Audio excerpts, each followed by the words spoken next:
Dovydas irgi groja su instrumentai, šlovindavo Dievą, garbindavo.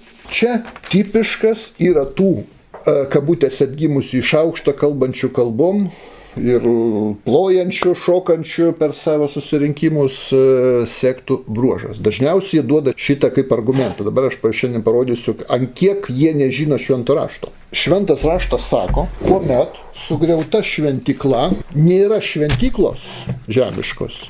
Giedojimas ir šlovinimas muzikos instrumentais yra kategoriškai nerekomenduotinas. Taip, faktas, šlovino, kada turėjo šventyklą, kada šventykla buvo nešiojama Meškanas Mozės dykumoj, kada buvo Dovydo šventykla Šilo mieste arba Šilojuje, ir kada iš Filistinų pernešė sandoros skryną ten, kada buvo antroji Saliamono šventykla, kada buvo pirmoji Saliamono šventykla, kada buvo Zorobabelio šventykla. Taip, bet kada šventyklos nėra, šventykla sugriauta, nerekomenduojamas tas dalykas. Prisiminkim 137 psalmę. Nuo 1 iki 6 eilutės paskaitykim.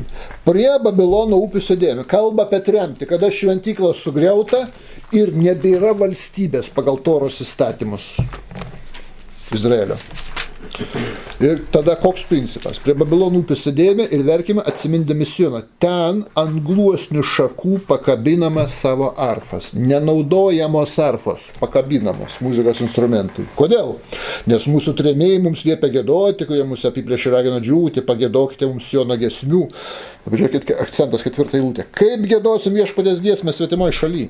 Jeigu Jeruzalę tave užmirščiau, mano dešinė te pamiršto mane. Te pridžiūna prie Gomerio mano liežuvis, jei tavęs neatsiminčiau, jeigu tu man brangesnė nebūtum už visus džiaugsmus, o Jeruzalė. O Jeruzalės centras, brangiausia Jeruzalės vieta yra šventykla, kuri dar šiandien sugriauta. Mes laukiam 3 šventyklos, Ezekielio šventyklos, nuo 40 skyrius iki pabaigos, kuri turės ateiti. Todėl šiandien tas giedojimas yra nerekomenduotinas, nelaikas, įsakyta gedėti, kaip sako Izaija 3 skyrius 26 eilutė. Jos vartai aimanuos ir gedės, apleistai jis sėdės ant žemės, kada reiškia būna šventyklos sugrėvimas. O kada vyksta gedulo periodas, kol šventykla neatstatyta, yra toks tam tikras gedulo periodas. Taip, šventykla, tai giedot linksmai, tai yra kvailystė. Nes pažiūrėkit, patarlių 25-20, kas dainuoja liūdinčiam, prilygsta tam, kuris atima apsiaustą šaltą dieną arba užpila actą ant žaizdos. Taigi šventykla sugriauta, iki kol ji nebus atstatyta, kaip ir Babilono nelaisvė buvo. 70 metų ten šventyklos neturėjo, sugriauta buvo Babilono karalius Nabukadnecaro. Negrosim, nešlovinsim, negi arfas pakabinam ant medžių. Ir kaip galim užmiršti, kad Jeruzalė sugriauta, kad šventykla sugriausta. Saka, jeigu užmiršiu, tai tegul liežuvis prie Gomerio pridžiūna. Taigi dabar tas pats, ta pati situacija. Šventyklos nėra, mes laukiam tačios šventyklos. Šventykla parašyta šitam rašte bus atstatyta. Ezechielis sako, šventykla bus atstatyta. Kol neatstatyta, negalima. Gedėjimo dėl šventyklos periodas yra. O liūdinčiam, sako, kas dainuoja liūdinčiam, prilygsta, kuris atima apsiaustą šaltą dieną arba užpila actą ant žaizdos. Nežino šitą dalyką. Aišku, jie sako, dabar mūsų šventyklo kūnas yra juokas, man yra kūnas šventykla. Jau toks juokas, kad didesnio būti negali. Jūsų kūnai yra gyvo Dievo šventykla, Dievo dvasia gyvena juose. Ir kitur Paulius 8 skyriuje romiečiams sako, žinau, kad mano kūne negyvena joks gėris. Tai ar Dievas gyvena, ar joks gėris negyvena tavo kūne? Tai kaip Dievas gyvena ten, kur negyvena joks gėris. Tai tada gyvena gėris, nes Dievas yra gėris. Ideologinis kirmelynas, betgi tokius prieštaravimus krikščionys netkreipia dėmesio, ten nėra, viskas gent emocijų ten. Antras dalykas. Visos krikščionių giesmės yra tik emocinis paskyščiajimas. Tik tai kažkoks padainavimas ir nieko daugiau, tai nešlovinimas, tai yra tik padainavimas, pagiedojimas. Dievas yra tik judėjų šlovinime, tik Izraelio giesmėse. Pažiūrėkit, 22 psalmė 3 eilutė. Tu esi šventas, kuris gyveni Izraelio gyriuje, originalio gyriaus giesmėse Izraelio. Kur gyvena? Pasakyta kieno? Izraelio. Nesako bet kokiam gyriui, bet kas, bet kur, bet kada. Dieve, kur gyrė Japonijai, Lietuvoje, Latvijoje, Lenkijoje, Baltarusijoje, kur visur Dievas gyvena. Ir jie taip įsijaučia, kad net jau jaučia, kaip ten Dievas gyvena, kaip ten dvasia juda jų tarpe, matote. Iš tikrųjų, čia yra tik tai emocinis įsiteigimas. Čia tas pats yra, kaip žinai, jeigu įsiteigsiu, kad valgau citriną, tai skirsis eilės. pabrėžta, kur gyvena Izraelio. Būtų nesąmonė sakyti Izraelio gyriai, nes visų žmonių gyriai. Ne, Izraelio tik tai gyriai gyvena. O jūs krikščionys taigi ne judėjai. Izraelitas yra tas, kuris judaistas, kuris priima Mozės religiją, gyvena pagal Toros įstatymus. Tas yra judėjas, o jūs nesat judėjai, jokių būdų. Apipjaustymas, pavyzdžiui, apipjaustymo įstatymas pas jūs atmestas yra visiškai. O jis amžinas. Pradžios 17:13, kaip Abraomui pasakyta. Sako, kas gimsta tavo namuose ir ką nusipirkai už pinigus, tas turi būti apipjaustas. Ir mano sandora jūsų kūne bus amžina sandora. Amžina sandora. Kaip Jėzus panaikino, kaip Naujas Testamentas panaikino amžiną sandorą. Jeigu sandra amžina, tai vadinasi erezija, vadinasi neteisingas mokymas, kuris prieštarauja Toros įstatymui. Amžina sandora, viskas. Kiekvienam. Aišku, tai nėra toks apipjaustymas kaip ortodoksai, tai yra simbolinis apipjaustymas, bet yra apeiga tam tikra. Nereikalinga tokia barbariška kaip ortodoksai. Ir negalim sakyti, mes vien tik tai dvasinė apipjaustymą širdies. Ne, yra tas ir anas, pažiūrėkite. Ezechielio 4:9. Taip sako Viešpats Dievas, nei vienas svetimšalis gyventis tarp izraelitų neapipjaustas širdimi ir neapipjaustas kūnu neturi teisės eiti mano šventyklą. Ir du apipjaustymai širdimi ir kūnu. O ir ta amžina sandora atmetė yra. Praktiškai dauguma Toros įstatymų yra atmesta. Sako, Jėzus juos atliko, išpildė už mus ir mums dabar nebereikia. Reiškia, jie nebesilaiko Toros įstatymų. Jėzus atliko. O iš Toros negalima nieko atmesti. Pakartoto įstatymą 4.2. Paskaitykit ir užsirašykit savo ant kaktos visi. Labai aiškiai pasakyta 4.2. Nieko nepridėkit prie mano įstatymų ir nieko iš jų netimkite. Nieko iš jų netimkite. Kur visi tie įstatymai? Kodėl nesilaiko Toros įstatymų? Nieko iš jų netimkite. Jėzus panaikino, atėmė, tai reiškia viskas iš Toros. Viskas prieštarauja Torai. Šventam raštui. Taigi judėjas negali būti, nes judėjas yra tas, kuris gyvena pagal Toros įstatymus. Atmetė įstatymus, sakai, dabar pagal kažkokius kitokius emocijas gyvenu, ką jūs malonė, ten dvasia vadinat, kažkokiam ten ramybė, savybėm, kažkokiam emocijom gyvenat. Trečias dalykas, net Izraelyje, kurio gyriuje Dievas jau gyvena, vienintelės unikalios tautos. Čia ne tiek tauta, kiek religija. Yra unikali. Šita religija unikali. Čia jeigu kalba apie Izraelį, tai čia ne tiek kaip tauta, o kaip religija kalba. Izraelitas ne tas, kuris faktiškai ten tiek žydo šeimoje gimsta. Jeigu žydo šeimoje gimė ir nesilaiko Toros, jis jau automatiškai nežydas. Jeigu gimė nežydo šeimoje, kaip Abraomas, jis chaldėjas, jis babilonietis. Iš Ūro chaldėjas kilęs paprasčiausiai, bet jisai Dievo įsakymų laikėsi, jisai automatiškai hebrajas, žydas. Tai čia religijos unikalumas yra. O religija yra Toros įstatymai. Pažiūrėkit, pakartota įstatymo 4.7 sako, iš tikrųjų nėra kitos tokios didingos tautos, kurį Dievas būtų taip arti kaip mūsų Dievas, kuris šaukiamas. Kodėl tik Izraelio gyri gyvena? Todėl, kad nėra kitos tokios didingos tautos. Čia daugiau ne kaip nacija kalba, bet kaip religija, sakau, judaizmą. Nėra tokios. Žiūrėkit, pakartot įstatymas 7.6. Tu esi viešpačiui savo Dievui pašvęsta tauta. Viešpats savo Dievas išsirinko, kad būtum jam ypatinga tauta virš visų tautų esančių žemėje. Ypatinga. Todėl tik jų gyri ir gyvena, ne bet kieno. Ne bet kas paims ir gėdos. Žiūrėkit, pakartot įstatymo 14.2. Nes esate šventi žmonės viešpačiui, jūsų Dievui. Jis jūs išsirinko iš visų žemė esančių tautų būti jo tauta. Iš visų išrinkti, ypatingai. Pakartoto įstatymo 26 skyrius, 18-19 eilutė. Šiandien viešpats pareiškė ir pasirinko tave būti jo ypatinga tauta. Tai yra ypatinga tauta. Daug tautų, daug bendruomenių religinių yra, bet čia yra ypatinga Dievui. Kaip jis pažadėjo, kad tu įvykdom visus jo įsakymus, kad jis išaukšint tavo vardą virš visų tautų, kurie sutvėrė ir suteiktų tau garbę ir šlovę, kad tu galėtum būti šventa tauta viešpačiui savo Dievui, kaip jis pasakė. Ypatingai išrinkta visiems dalykam, taigi ypatinga tauta. Trečias dalykas. Ir tai nebuvo pareigos visiems giedoti. Šlovinti. Taigi čia labai geras dalykas jis turėtų. Ta turėjo atlikti tik tai tam tikra grupė asmenų. Tai yra Levio giminės palikuonis. Tik Levio giminės palikuonis. Buvo giminės, buvo viena giminė Levio ir jo palikuonis, ir net ne visi, ten ir Kehato palikuonis. Ir iš jų buvo renkami tie giedotojai, kurie šlovina. Leidžiama, visiems gali giedoti, bet nėra būtinybės tokios. O jiems įpareigota buvo. Žiūrėkit, 2 kronikų knyga, 8.14, pažiūrėkit. Čia Saliamonas. Jis paskyrė, kaip jo tėvas Dovydas buvo nustatęs kunigų skyrius ir levitus jų pareigoms, kad jie tarnavimo metu giedotų ir patarnautų kunigams pagal kasdienės pareigas ir vartininkus, kaip jie buvo paskirti skyrius kiekvieniems vartams, toks buvo Dievo vyro Dovydo įsakymas. Kas giedoti turėjo? Levitai buvo paskirti, kad jie šlovintų. 2 kronikų 20 skyrius 19 eilutė. Levitai, Kehato ir Koracho palikuonys garsiai šlovina viešpatį Izraelio Dievą. Matot, ką šlovina? Levitai, Kehato ir Koracho palikuonys garsiai šlovina viešpatį Izraelio Dievą.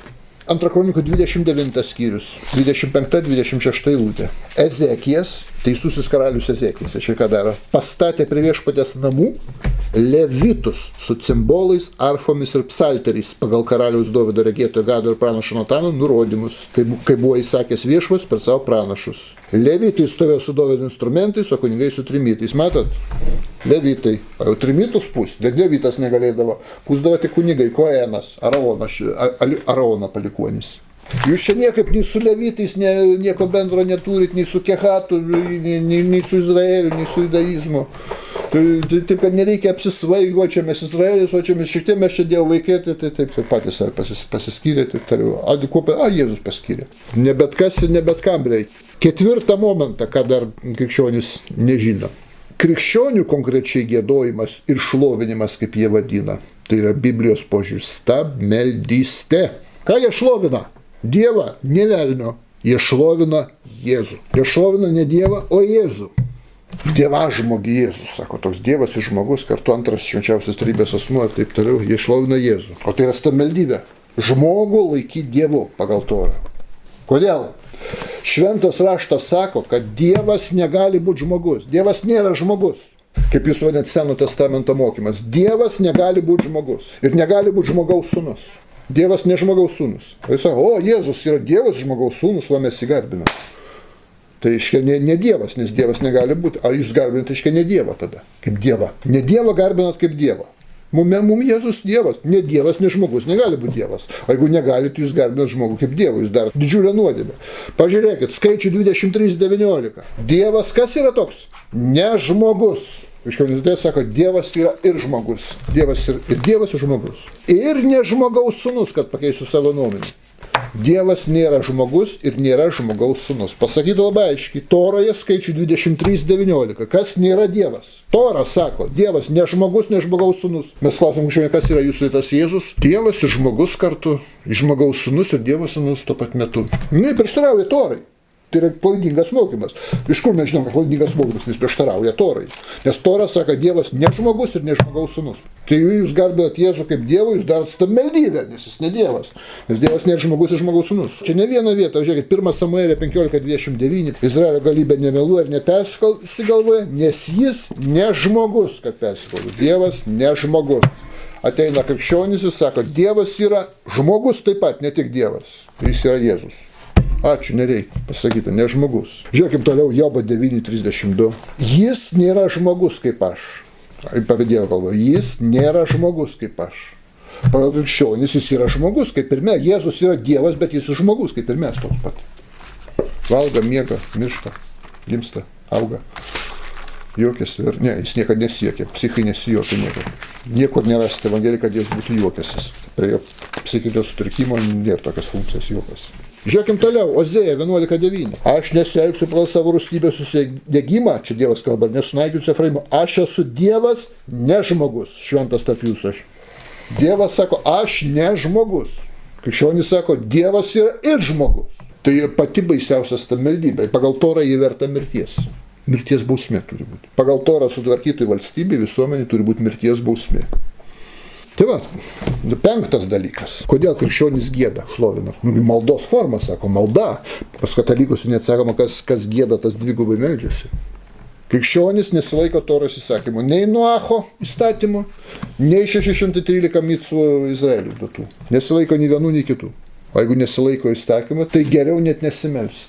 Nes jų malda kelia Dievui pasibjaurėjimą. Jeigu giedojimas dvigubą maldą, tai dvigubą pasibjaurėjimą kelia. Patarlių 28:9, pažiūrėkit. Kas neklauso įstatymo, to malda pasibjaurėjimas. Kur šabatas? Kam giedoti? Įstatymų laikykitės. Giedotigi maloniau, pasiemi gitarą, rankas iškėlių. O Jėzau, kaip mes tave mylim ir tu Jėzau, o tu savo kraują praleidai dėl mūsų. Svaigti žmonės mėgsta. Tokį kaifą mėgsta. Emocinį pasvaigimą. Tu įstatymą laikykis. Jeigu tu nesilaikai įstatymą, tai tavo malda pasibjaurėjimas. Juodu ant balto šventame rašte pasakyta, taip? 6 momentas, kada buvo šventikla, kada buvo giedojimas, pats Dovydas suorganizavo šitas dalykas. Tai buvo ne šiaip, tai buvo psalmių giedojimas. Specialiai buvo 150 psalmių parašyta. jos įdėtos yra į Tanachą, 150 psalmių. Tai didžiąją daugumą jų parašė Dovydas. Taip pat vieną parašė Mozė, 2 Saliamonas psalmes parašė, Emanas rašė, Etanas, Korės sūnus rašė psalmes, tai šitie pagrindiniai autoriai. Bet kuris literatūros kritikas, meno žinovas pasakys, tai ypatingai aukštos meninės vertės literatūrinis kūrinys. Pasaulinė klasika. Literatūros klasika. Tai ypatingai gražios meninės priemonės panaudotos. O kokia filosofinė gili mintis įdėta juose. Kokie simboliai, kokia filosofija. Koks informacijos koncentratumas. Tu tarpu paimkim šituos krikščionį, jie save krikščionim vadina, šios vadinu sektantais, gyvi krikščionys, kaip sako, gyva bažnyčia, gyvi krikščionys, tie, kurie kalbom čiulba. Kokias gyvų giesmės palygiai? Jos neturi jokios vertės, tai yra kičas, pati pigiausia popsa. Pusbrolėliukai didesnę medinę vertę sukuria negu šitas jų giesmelės. Primityvi muzika, primityvų žodžiai. Primityvus tekstas. Nu, koks kontingentas tokias ir giesmės, paprasčiausiai, nes ten nesusirinka žmonės intelektualus, ten nesusirinka žmonės turintys aštrų protą, išlavintą estetinį skonį, ten susirinka, sekta ir sekta, viskas to pasakyta, ar ne? Jokios vertės neturi, nei meninės, nei filosofinės šitas jų giesmės, paprasčiausiai. Ta pati kartoja eilutį 20 kartų. Taip jau Hare Krishna mantra kažkokia, klausykit, paprasčiausiai. Žodžiu, žiūrėkit, pavyzdžiui, mėgsta charizmatinės tos bendruomenės kalbančios kalbom. Bet vieną. Osana, osana, osana aukštybėse. Nes tu išaukštintas ir vertas tu šlavės, didi savo sostę. Mes savinėliui giedame iš visos širdies. Didinga savo sostę, Mikės Pūkuotuko rimas, klausykit. Muzikėlė paprasta, primityvi, kaip 5 kapeikos. Avinėlį gieda, garbina avinėlį. Sakykit avinėlis, kam tas žodis. Yra mažas avinas, yra eriukas. Eriuką garbinam, taip, eriukui giedam. O mūsų dievas eriukas. Kaip žinot, buvo egiptiečių dievas Amonas su avino galva. Ir Dionizas taip pat turėjo avino bruožus, avino ragais piešiamas buvo. Jūs turite eriuką, avinėlį. Kur 33 metų vyras, koks jau be avinėlis, jau avinas turėtų būti. Avinė tu didinga sostė. Ir 7 momentas. Šlovinimas, grojimas instrumentais, plojimas rankomis, šokimas rateliais, kaip savo paprasčiausiai. Čia yra simbolis. Pažiūrėkite, aš jums parodysiu, kad simbolis yra 108 psalmė, 3 eilutė. Ir tada paskaitykim nuo 8 iki 10. Žiūrėkit, girkite jį. Saulė ir mėnulį, girkite jį spindinčias žvaigždės. Kaip gali saulė ir mėnulis ir žvaigždės girti Dievą? Liepia Dovydas, girkit. Ar čia įsakymas, kad saulė turi su mėnuliu giedot pradėti? Ne. Čia simbolis yra, metafora. Žiūrėkit toliau nuo 8 iki 10. Ugnie ir kruša. Sniegė ir migla, vėjai audringi vykdantis į žodį, kalnai ir kalvos, vaismedžiai ir kedrai, žvėrys ir visi gyvuliai žemės ropliais sparnuoti paukščiai, viso žemės tautos karaliai, kunigaikščiai, vien žodžiu, girkit, liepia, garbinkit Viešpaties vardą. Kaip gali kalnas, kalva, vaismedis, kedras, ugnis, kruša, sniegas, migla? Čia yra visiškai kitas dalykas. Čia labai ilgai užtrukčiau aiškinti visą šitą simboliką. 98 psalmė nuo 5 iki 8 eilutės. Giedokite Viešpačiui pritardami arfomis, giedokite psalmės pritardami arfomis. Giedot liepia, Šitą eilutę iš karto rodo charizmatai visokie. Žiūrėkit, trimitų raggarsais kelkit džiaugsmingą triukšmą prieš karalių Viešpatį. Tesidžiaugia jūra ir kas joje yra, žemė ir jos gyventojai. Upės teploja rankomis, kalnai tesidžiaugia kartu. Upės, liepia upės, kad gertų. Čia upėmis sakymas, plot rankomis, kur pas upė rankos. Metafora.